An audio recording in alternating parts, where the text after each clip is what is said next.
Perchée sur une colline d'Alandra, la maison des Nyamba brillait comme un joyau. Peinte d'un blanc pur, encadrée de balcons sculptés, entourée de jardins impeccables, elle était le symbole d'une réussite familiale que personne n'osait remettre en question. Depuis la mort du patriarche, ses enfants avaient pris le pouvoir. Damien, l'aîné, dirigeait les affaires avec autorité. Livo, le cadet, cultivait le sarcasme.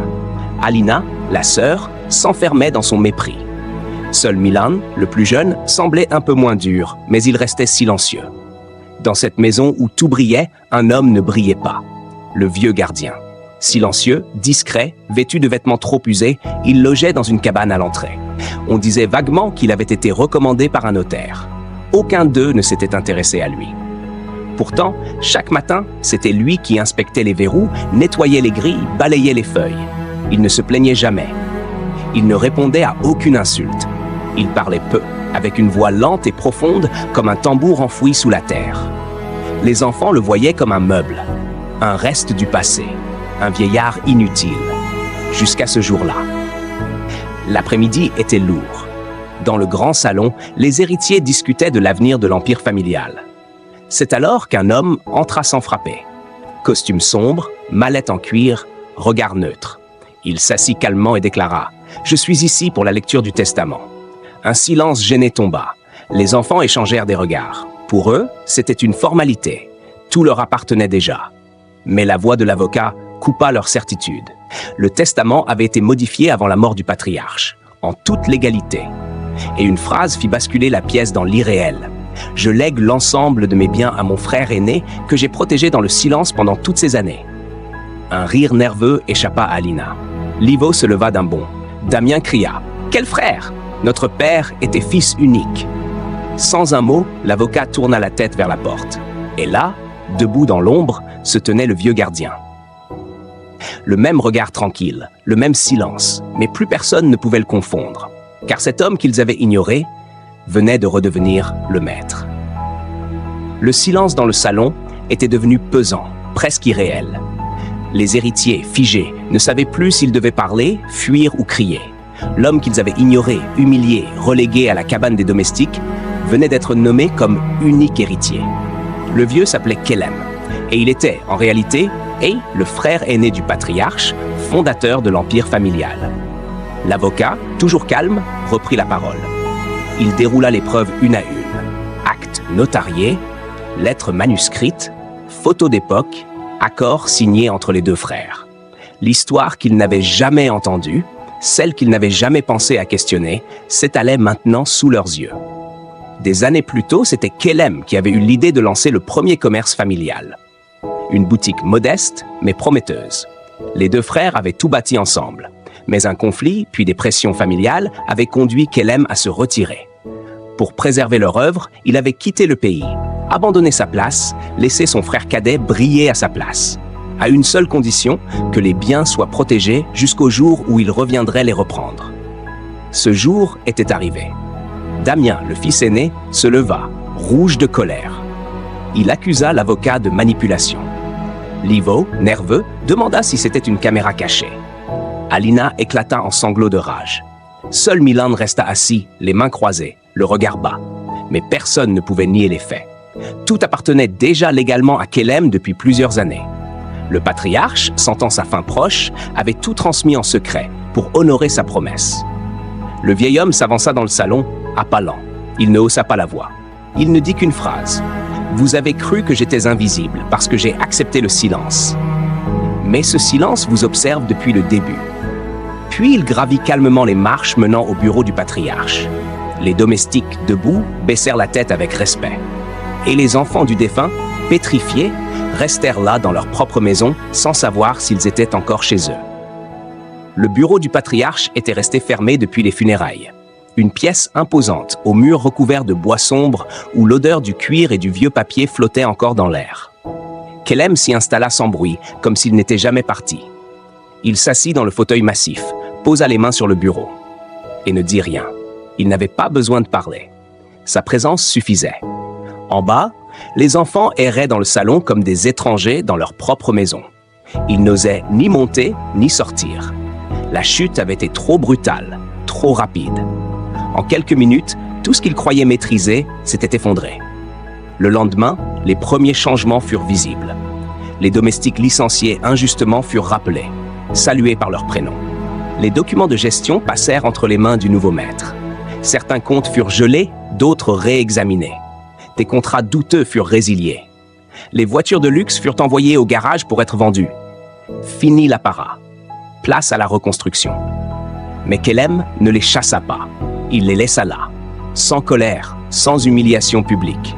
Il les laissa habiter cette maison qui ne leur appartenait plus, pour qu'ils apprennent ce que cela signifiait de vivre au milieu d'un héritage que l'on n'a pas mérité. Le soir, alors que la lumière du couchant traversait les vitres de la grande salle, Damien observait son reflet. Ce qu'il y voyait ne ressemblait plus au fils d'un homme puissant, mais à un homme nu, vidé de ses certitudes. Et ce n'était que le début. Les jours passaient dans un calme pesant. Les enfants du patriarche ne recevaient plus d'invitations, plus d'appels, plus d'échos de pouvoir. Même les employés, auparavant soumis à leurs ordres, les regardaient désormais avec une distance polie, presque gênée. Mais le pire était encore à venir. Un matin, Kelem les fit convoquer dans le grand salon. Ils entrèrent sans un mot, assis sur le même canapé où ils donnaient jadis des ordres avec arrogance. Devant eux, le vieil homme les regarda longuement, les yeux froids mais justes. Quand un arbre donne du fruit, tout le monde s'en approche. Mais qui a pensé à arroser ses racines? Aucune réponse. Il poursuivit. Vous êtes nés dans l'abondance. Ce n'est pas votre faute, mais vous avez choisi d'y rester aveugle. Vous avez méprisé les fondations. Alors voici ma décision. Pas d'exclusion, pas de punition publique, mais une leçon. Damien travaillerait comme assistant dans un dépôt de marchandises, loin du confort. Livo, bénévole dans une école rurale. Alina, dans une coopérative de femmes pour apprendre la valeur du travail manuel. Milan, affecté à un orphelinat que leur père avait secrètement soutenu. Le choc fut violent.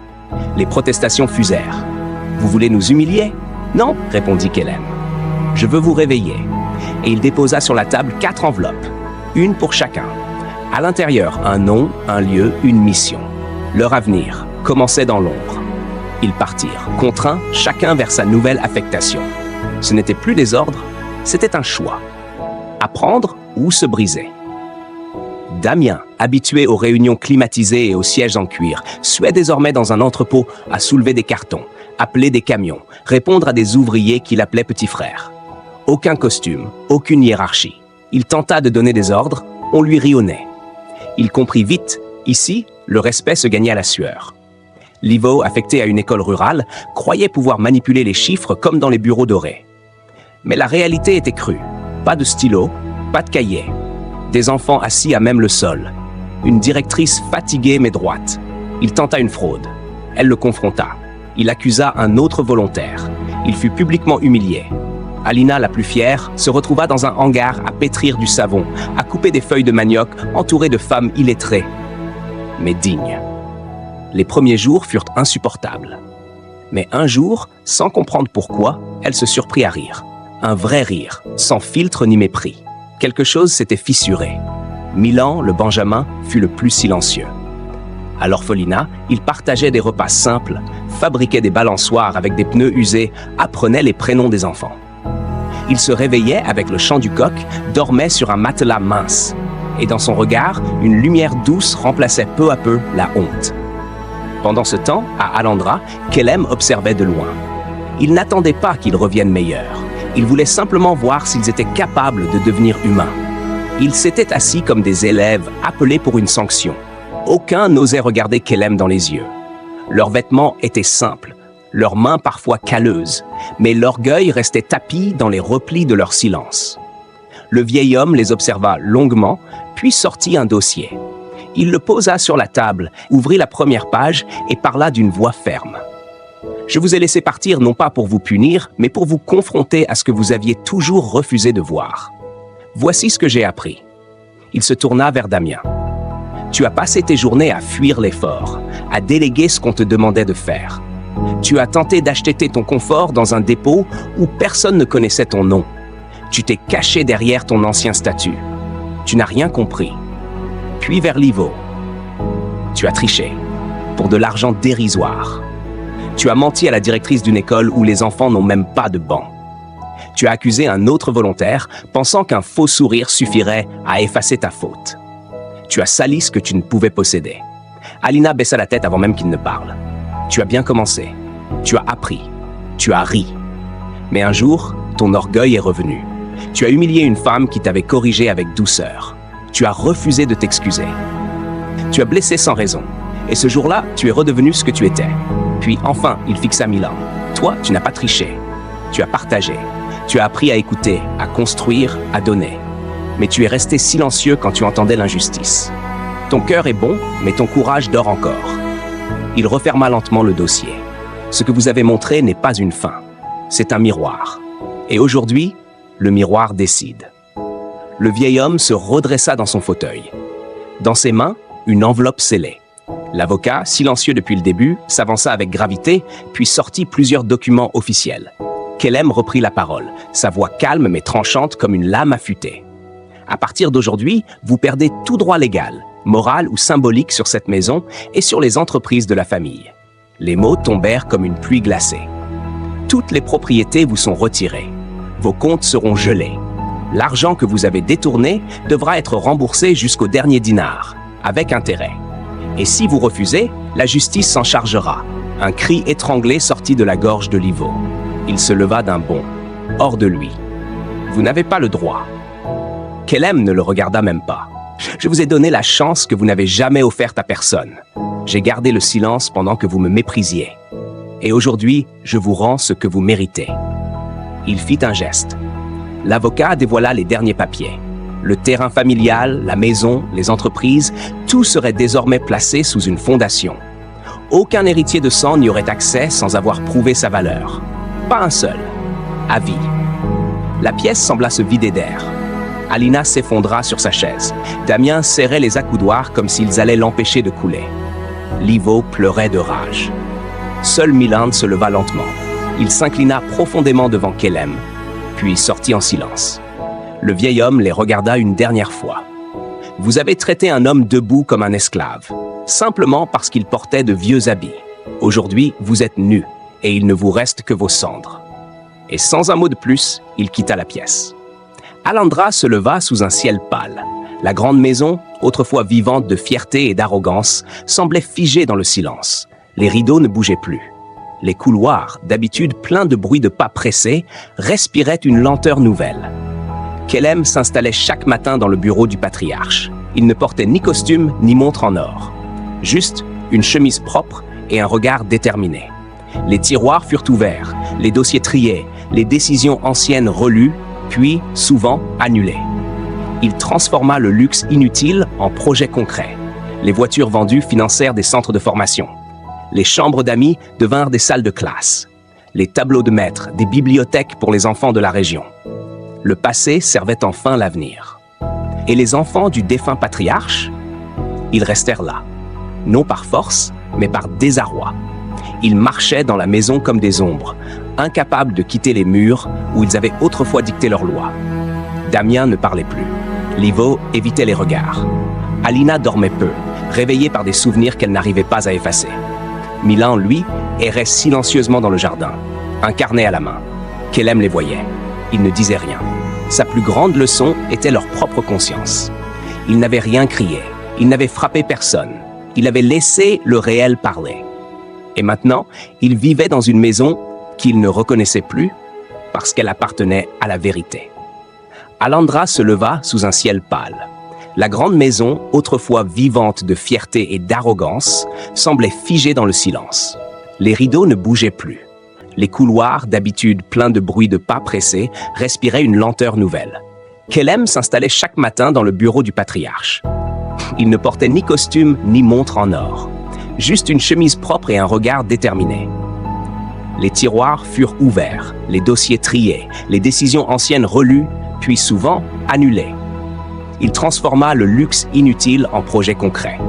Les voitures vendues financèrent des centres de formation. Les chambres d'amis devinrent des salles de classe.